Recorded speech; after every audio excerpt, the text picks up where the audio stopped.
সাবরুম মহকুমার পোয়াংবাড়ি ব্লকের অন্তর্গত পোয়াংবাড়ি স্কুল থেকে সমরেন্দ্রগঞ্জ পর্যন্ত রাস্তার পাশে নির্মিত সাইড ড্রেন ভেঙে পড়া এলাকায় তীব্র ক্ষোভ দেখা দিয়েছে। স্থানীয়দের অভিযোগ, নির্মাণের মাত্র 10 দিনের মধ্যেই ড্রেনটি ধসে পড়ে, যা নিম্নমানের কাজের ফল। তাদের দাবি, কন্ট্রাক্টররা সিমেন্টের পরিবর্তে অতিরিক্ত বালি ব্যবহার করে কাজটি সম্পন্ন করেছে।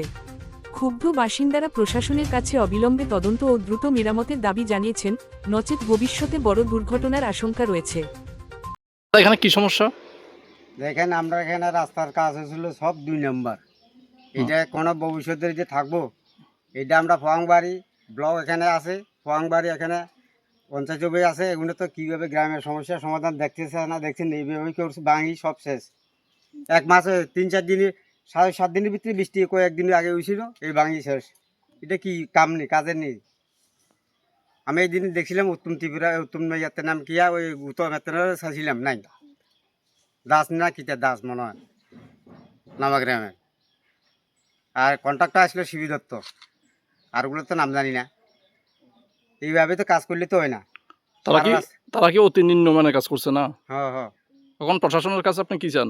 প্রশাসনের সাইডে আমি যে রুটটা এই ভালো হোক, তারপর ড্রেনটা ভালো হোক, আরও উন্নয়ন দেখেন।